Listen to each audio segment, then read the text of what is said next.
오늘 계속해서 하이델베르크 교리문답 이제 완전 마지막 부분입니다. 주기도문을 살펴보고 있는데요. 오늘도 주기도문의 구조를 아주 간단하게 살펴보고 넘어가겠습니다. 주기도문 보시면 가장 먼저는 하나님을 부르는 것으로 기도가 시작된다라는 것을 보실 수 있을 거고요.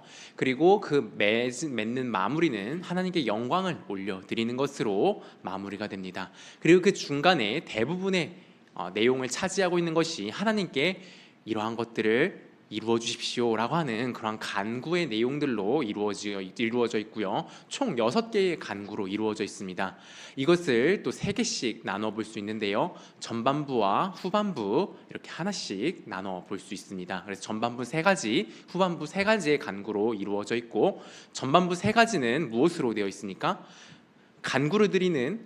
처음으로 간구를 드리는 그 가장 첫 번째가 무엇으로 되어 있습니까? 하나님의 이름, 하나님의 나라, 하나님의 뜻입니다. 결국 우리는 이것을 통해 무엇을 알 수 있냐면, 우리가 하나님 아빠에게 기도할 때에 우리가 가장 먼저 기도하게 되는 것, 기도해야 하는 것은 무엇이냐라고 했을 때 바로 하나님을 원하고 바라는 기도다라는 것입니다.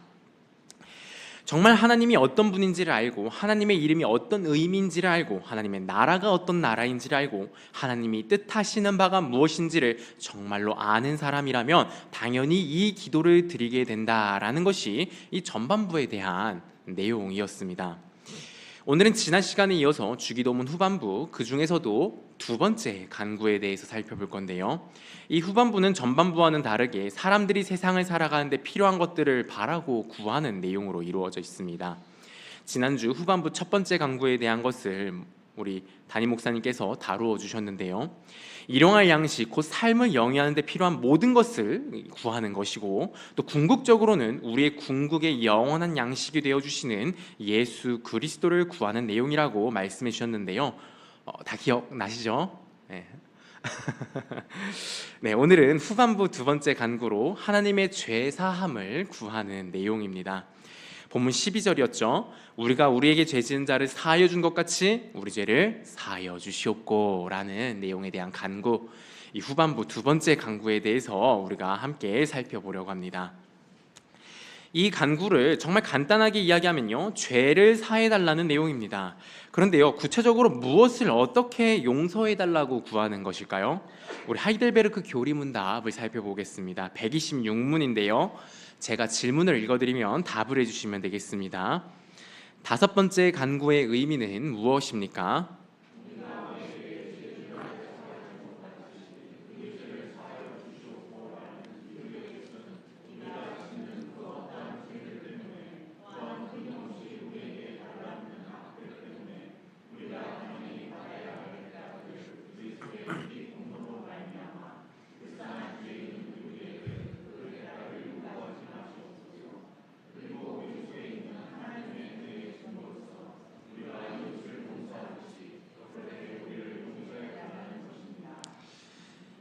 네, 오늘 지금 살펴본 이 교리문답에서 포인트를 잡아서 이야기한 핵심 단어 2가지가 등장을 합니다. 그 2가지가 무엇이냐면 바로 죄와 대가입니다. 이 간구를 드리는 주요한 이유가 바로 죄와 대가와 관련이 되어 있는 것인데요. 여러분, 이 간구에서 이야기하는 죄라고 하는 단어가요, 우리말로는 그냥 죄라고 번역이 되어 있지만 영어 번역본에서는 이것을 하나같이 무엇으로 번역을 하고 있냐면 sin이 아니라 debt라고 하는 단어로 번역을 하고 있습니다. 그러니까 무슨 단어냐면요, 빚이라는 단어입니다. 그리고 원어로도 오페일레마라고 하여서 빚이라는 의미를 가지고 있는 단어이고요. 그렇게 이 간구에서 용서를 구하는 죄는 무엇보다 갚아야 하는 빚, 대가를 의미하는 것이고, 이를 대입하여 간구의 내용을 정리하면 하나님께 갚아야 하는 어떤 빚과 대가를 자신에게 물지 말고 없애주세요 라는 간구인 것입니다. 이러한 차원에서 우리는 이 간구를 이 3가지 정도로 풀어서 좀 정리해 볼 수 있을 것 같습니다.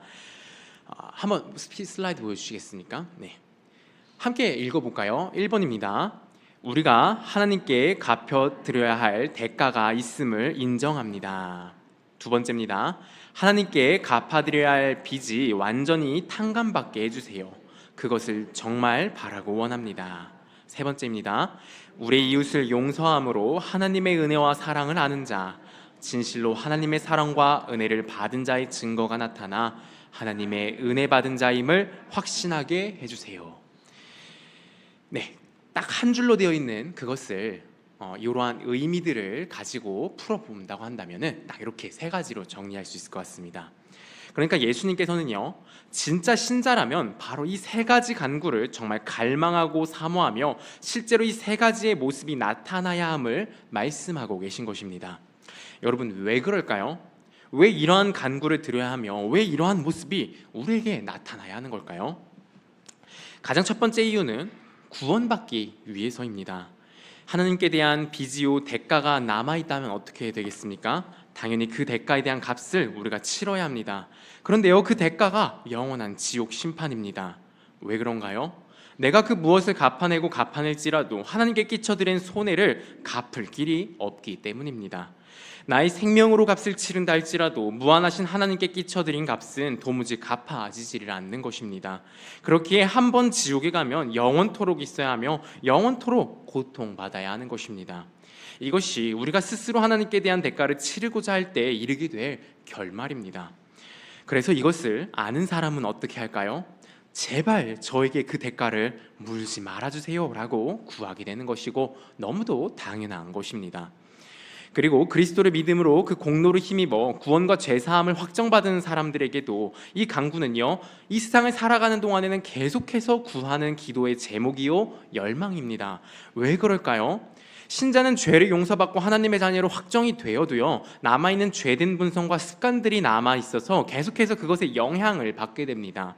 여기서 우리는 지금 이 간구를 드리는 자가 어떤 자인지를 기억할 필요가 있는데요, 주기도문의 전반부는 하나님을 구하고 갈망하는 간구를 드리는 것으로 시작이 됩니다.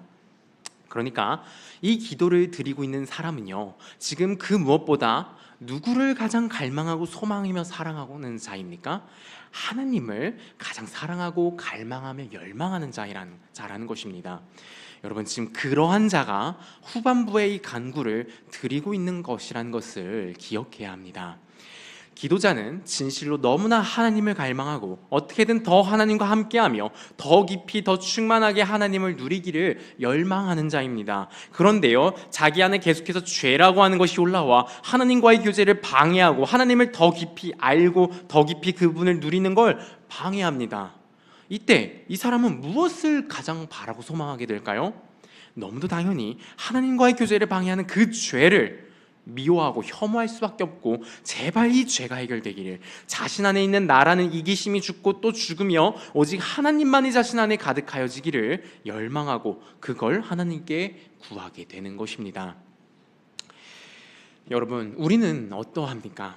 정말로 하나님을 가장 열망하고 소망하기에 날마다 죄의 대가뿐 아니라 죄 자체가 죽기를 간구하십니까? 아니면 그냥 하나님이 내리시는 진노를 받지 않기 위해, 그냥 내가 하나님의 복과 유익을 누리기 위해, 혹은 그냥 내가 괜찮은 존재가 되기 위해 죄사함을 구하고 계시진 않으십니까? 정말 우리가 구해야 하는 너무도 마땅한 것입니다. 그러나 그저 이러한 이유만으로 죄사함을 구하고 있다면 그것은 여전히 그 마음에 가장 소중한 것은 자기 자신이요, 그렇게 어떻게든 하나님을 이용하고자 하는 것밖에는 되지 않습니다. 물론 우리가 여기서 시작할 수 있고 그렇게 시작하여 바른 상태로 나아가게 되기도 합니다. 그러나 절대 여기에 머물러 있어서는 안 됩니다. 진실로 우리의 마음이 하나님을 사모하고 갈망함으로 나아가야 합니다. 내 마음의 중심이 오직 이 하나님으로 채워져 하나님이 내 존재의 중심, 가치의 중심이 되어야 합니다. 그때만이 우리는 진정으로 바르게 이 간구를 올려드릴 수 있게 되고, 그때만이 정말로 하나님께서 부어주시는 죄사함의 모든 복과 유익을 제대로 받아 누리게 되는 것입니다. 이렇게 후반부 두 번째 간구의 핵심은 결국 어떻게든 하나님을 더 보고 더 누리기 위하여, 조금이라도 더 그분을 만끽하기 위하여 죄 문제의 해결을 구하는 것이라 할 수 있는데요, 그런데요, 우리가 이 죄 용서를 구하는 이 문구를 자세히 보면 한 가지 의문이 생길 수 있습니다. 그것이 무엇이냐면 죄 용서를 구하는 겁니다. 그런데요, 그런 거라면 그냥 저의 죄를 용서해 주십시오라고 그렇게 말하면 되는데 왜 굳이 우리가 우리에게 죄 지은 자를 용서해 준 것 같이 저의 죄를 용서해 주세요라면서 굳이 나의 행위를 더하여 이야기하느냐 하는 것입니다. 분명히 우리 주기도문은 이렇게 이 문장이 되어 있습니다. 그렇다 보니까 이것을 보고 사람들이 한 오해를 하는 경우가 있습니다. 어떤 오해가 있냐면 이렇게 이야기합니다. 봐라, 우리가 죄 용서 받으려면 어떻게 해야 되냐? 우리가 이웃을 용서해야 된다. 그걸 해야 용서 받을 수 있는 거다. 봐라, 믿음만으로 용서받는 거 아니다. 행위가 있어야 한다라고 주장을 하는 것입니다. 그런데 여러분, 이 말은 우리가 조금만 성경을 자세히 보고 또 그리고 우리 조금만 논리적으로 생각을 해 본다면 사실 절대 불가능하다라는 것을 알 수 있는데요. 그 이유가 무엇입니까? 우리 죄인들 안에는 죄가 있기 때문에 결코 제대로 된 용서를, 진정한 용서를 할 수 없다라는 것입니다. 그리고 우리가 하는 그러한 용서의 행위가 과연 하나님께 받아야 되는 그 대가를 정말로 다 갚아낼 수 있을 정도로 뭔가 어떤 공로나 업적을 만들어낼 수 있느냐라고 하는 것입니다. 여러분 어떻습니까? 그러한 것을 우리가 만들어낼 수 있을까요? 정말 수만 수천의 사람들을 우리가 용서한다고 할지라도 그것이 우리가 왕이신 하나님께 저지른 반역의 대가를 없는 것으로 치를 수 있는 그러한 것이 될 수 있을까요? 분명히 이런 존재적인 어떤 논리로도 말이 되지 않습니다. 그리고 성경 그 어느 곳에서도 우리가 용서해서 우리가 용서를 받게 된다. 우리가 어떤 대가와 공로를 내어서 그것으로 우리가 죄 용서와 구원을 얻게 된다라는 그런 성경의 말씀은 없습니다. 그리고 이제 이것에 대해서 오해하는 것 다른 한 가지는 이러한 오해가 있을 수 있습니다. 이제 이것을 보면서 이제 교리를 이제 확실히 아는 분입니다. 이제 그런 분들은 이제 이것을 보면서 어떤 오해를 하게 되냐면 이거 순서가 잘못됐다. 뭔가 이게 누가 수기를 쓰거나 어떤 번역을 할 때 뭔가 잘못된 건 아니냐, 뭔가 문제가 있다. 예수님이 이렇게 말씀하셨을 리가 없다라고 이제 이야기를 하는 것이죠. 그런데요, 아쉽게도 이건 번역이 잘못된 것도 아니고 잘못 기록이 된 것도 아닙니다. 예수님은 정말로 이렇게 이야기하셨습니다. 우리 오늘 읽었던 본문 14, 15절을 다시 한번 보실까요? 14, 15절입니다. 우리 함께 읽어보겠습니다. 너희가 사람의 잘못을 용서하면 너희 하늘아버지께서도 너희 잘못을 용서하려니와 너희가 사람의 잘못을 용서하지 아니하면 너희 아버지께서도 너희 잘못을 용서하지 아니하시리라. 여러분, 예수님께서는요 주기도문을 이야기하시고 방금과 같은 그런 오해나 이야기들을 하실 걸 아셨는지 바로 이렇게 14, 15절에서 아주 못을 박아버리십니다. 예수님 자신이 이야기한 거는 정말로 우리가 우리에게 죄 지은 자를 용서해 준 것 같이 저의 죄를 용서해 주세요 라고 말한 게 확실하다고 이 14, 15절을 통해 이야기하고 계십니다. 그러니까요, 예수님은 우리 신자들에게 이야기하는 것입니다. 너희는 정말로 반드시 이웃을 용서해야 한다라는 것입니다. 이것을 예수님은 강조하고 계신 것이죠. 그러면요, 예수님은 이것을 왜 이렇게까지 강조하여 말씀하시는 걸까요? 성경에는 예수님께서 이렇게까지 말씀하시는 이유를 아주 잘 나타내주는 비유가 있습니다. 예수님께서 직접 말씀하여 주셨던 비유인데요, 한 왕에게 10,000달란트를 빚지고 탕감을 받은 종에 대한 이야기입니다. 이걸 우리가 함께 좀 읽어보면 좋겠는데요, 조금 길지만 이 내용을 알면 알수록 우리에게 큰 유익이 있기 때문에 우리 한번 함께 보도록 하겠습니다. 한 절씩 우리 교독하면 좋겠습니다. 제가 먼저 읽겠습니다. 그러므로 천국은 그 종들과 결산하려 하던 어떤 임금과 같으니 갚을 것이 없는지라 주인이 명하여 그 몸과 아내와 자식들과 모든 소유를 다 팔아 갚게 하라 하니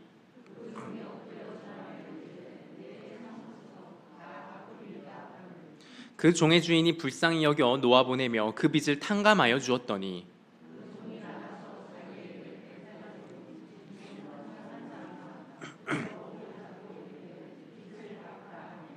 그 동료가 엎드려 간구하여 이르되 나에게 참아주소서 갚으리이다 하되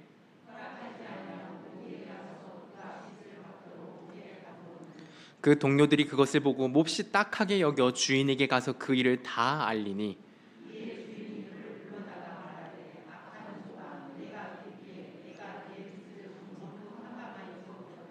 내가 너를 불쌍히 여김과 같이 너도 내 동료를 불쌍히 여김이 마땅하지 아니하냐 하고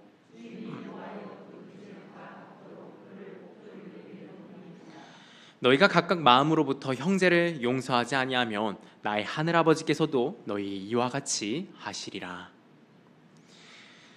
왕에게 10,000달란트 빚졌던 종이 갚지 않아도 된다고 용서를 받았습니다. 그런데요, 다른 동료가 자신에게 100데나리온을 안 갚은 것을 용서해주지 않고 감옥에 넣었다는 그러한 내용입니다.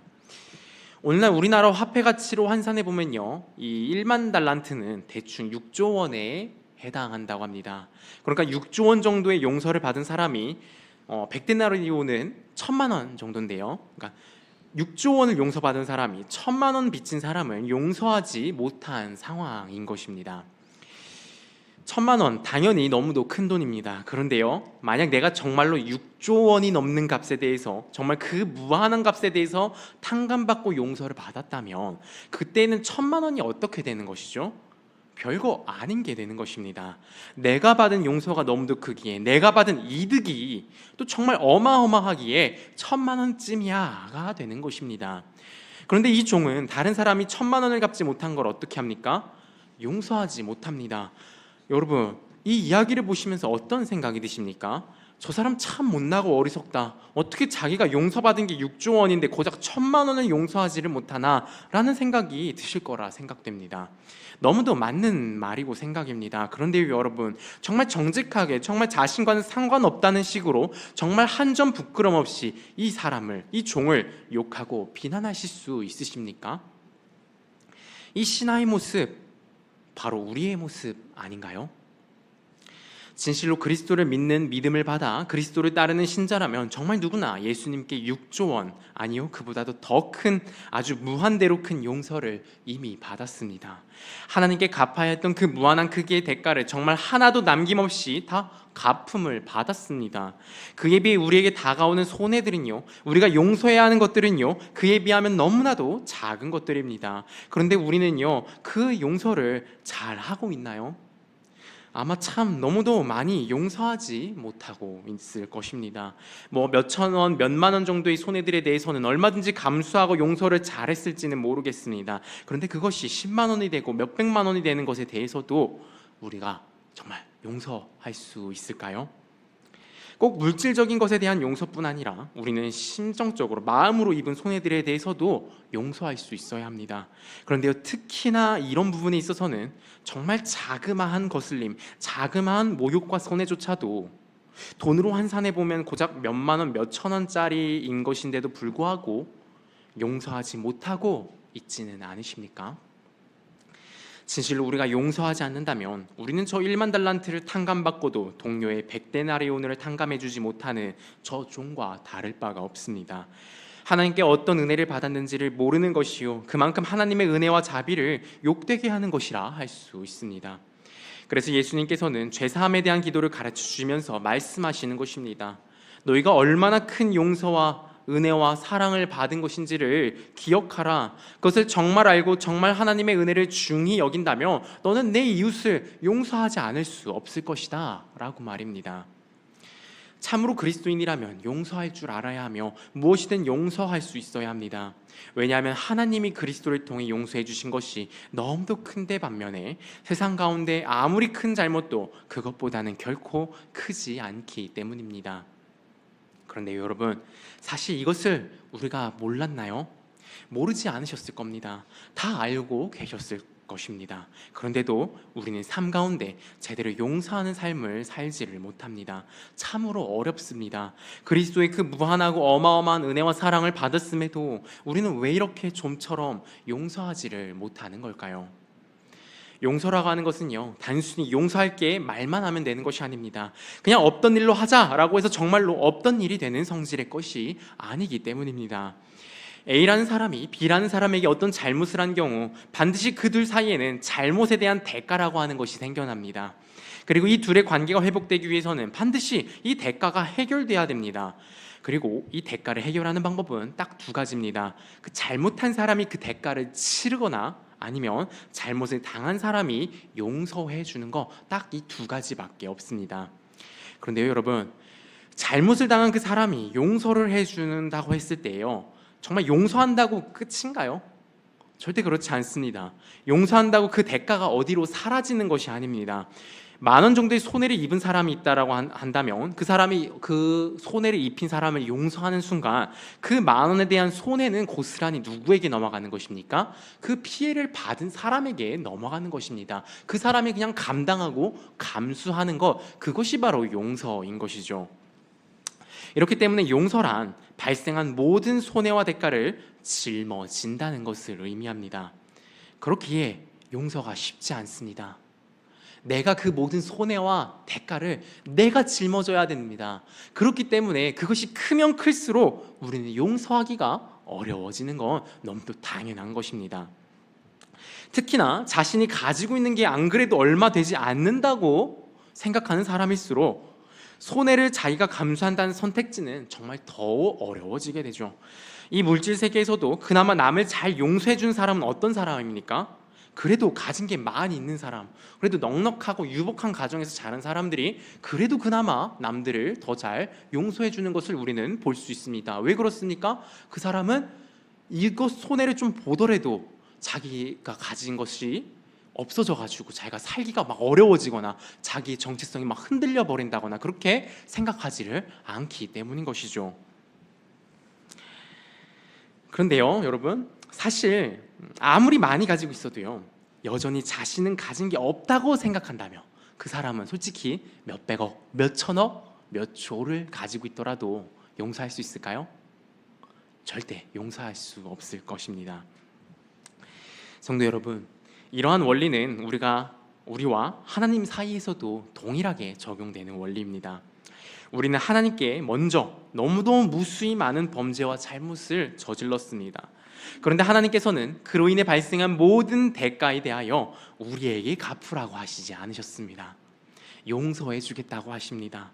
하나님께서 그 모든 것을 다 짊어지시겠다는 것이죠. 그런데요, 문제는 그 대가의 크기가 너무도 크다는 것입니다.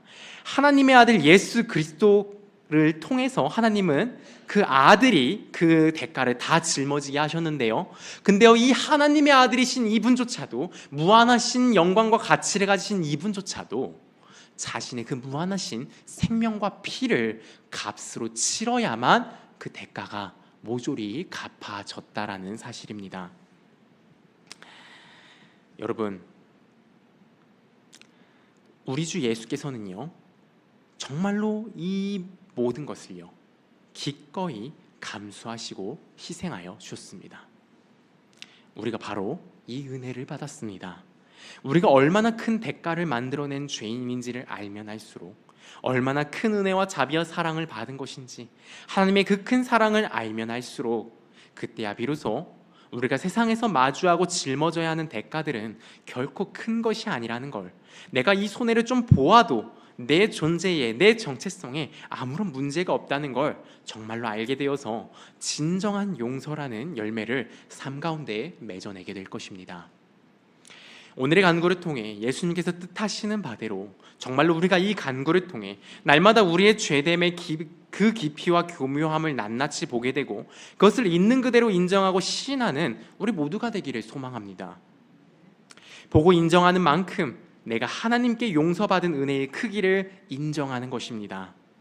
이 정도면 충분히 받고 내 죄 인정할 만큼 인정했다라고 생각하고 말하는 것만큼 자신의 주제를 모르는 것이 없으며 하나님의 은혜를 못 오가는 것도 없음을 기억해야 할 것입니다. 그리고 무엇보다 하나님의 우리를 향한 사랑과 자비와 은혜를 보아야 합니다. 이것을 정말 제대로 본 자만이 진실로 하나님께 죄사함을 갈망하고 구하여 그것을 받아 누리게 되어 있습니다. 이것을 보지 못할 때 우리는 자꾸만 헛되고 헛된 것들을 통해 자꾸만 자기 자신의 어떠함으로 무려 하나님께 대한 손해와 대가에 대하여 직접 값을 치르려고 하는 만행과 오만 가운데 빠지게 됩니다. 하나님의 사랑의 크심, 그것의 능력이 날마다 채워져야 합니다. 그러할 때 우리는 우리가 저지른 잘못의 모든 대가가 지워지는 걸 넘어 얼마나 선하고 고귀한 것들이 내 안에 채워지고 있는지를 보게 됩니다. 그리고 그때에 우리는 넉넉함으로 이웃들에게 관대할 수 있고 기꺼이 그들의 모든 잘못에 대하여서도 짊어져주는 희생의 사랑을 조금이나마 실천할 수 있게 되는 것입니다. 날마다 내 죄를 시인하고 하나님께 용서를 구하며 이웃을 용서하는 우리 모두가 되면 좋겠습니다. 이것만큼 우리가 하나님의 용서를 받은 자, 왕이신 하나님의 무한하신 은혜와 사랑을 받은 자임을, 참으로 하나님이 함께하여 주시며 모든 것을 넘치도록 부어주고 있는 존재임을 나타내는 확실한 증거가 이것만한 것이 없습니다. 오늘 우리가 살펴보고 있는 이 강구는 정말로 자신이 하나님께 죄사함 받은 자이기를 원하고 또 원하는 자의 기도라고 할 수 있습니다. 진실로 하나님을 가장 사랑하고 열망하는 자만이 진정으로 이 기도를 드리고 그 응답을 정말 충만하게 받아 누리는 인생을 살아가게 됩니다. 바로 우리 온 교회가 이 기도에 정말 진심인 자들, 정말로 하나님과 어떻게든 더 가까이 있으며 하나님을 누리기를 소망함으로 날마다 자신의 죄를 인정하고 날마다 하나님의 자비와 사랑을 의존하고 구함으로 정말로 그 기도의 응답을 정말 충만하게 차고 넘치고 또 넘치게 받아 누리는 우리 모두가 되기를 주님의 이름으로 축복합니다. 기도하겠습니다. 하나님 아버지, 은혜를 감사합니다. 오늘도 하나님의 너무도 귀하신 생명의 말씀을 살펴보았습니다. 특별히 우리 주 예수 그리스도께서 가르쳐 주신 5번째 간구를 살펴보았습니다. 하나님, 진실로 우리에게는 하나님의 죄 용서, 하나님이 우리의 그 모든 죄의 대가를 갚아주시는 것이 필요함을 다시 한번 확인하였습니다. 하나님, 진실로 우리가 다른 것을 의지하는 것이 아니라, 내가 무엇을 하겠다고 나아가는 것이 아니라 정말로 우리 주 예수 그리스도, 하나님이 우리의 죄를 갚아주시기 위해 보내주신 그 예수 피의 공로, 오직 그것만을 붙들고 의지함으로 우리의 모든 죄가 용서받기를 구하며 진실로 그 기도대로 용서를 받아 하나님의 자녀로서 그 인생을 살아가는 그런 우리가 되게 하여 주시옵소서.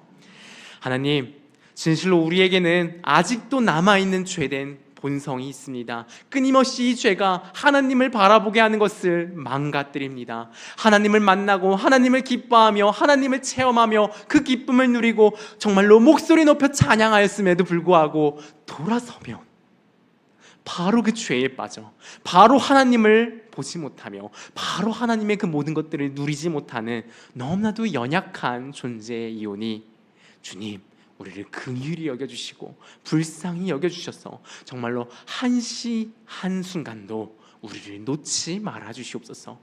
날마다 우리의 죄를 죽여주시고 날마다 우리 안에 예수 그리스도만이 살아 숨쉬게 하여 주셔서 그 어느 때든 하나님을 바라고 하나님을 기뻐하며 하나님과 교제하는 것을 정말 조금도 끊이지 않도록 더 깊이, 더 풍성하게, 더 충만하게 하나님을 누리고 기뻐하며 하나님을 노래하고 찬양하는 그러한 우리가 되게 하여 주시옵소서.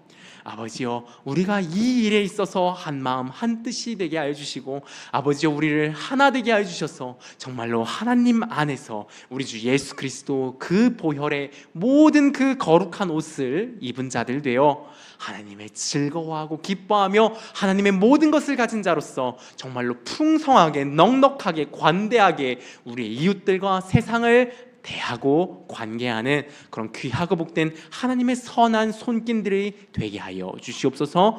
우리 주 예수 그리스도의 이름으로 기도합니다. 아멘.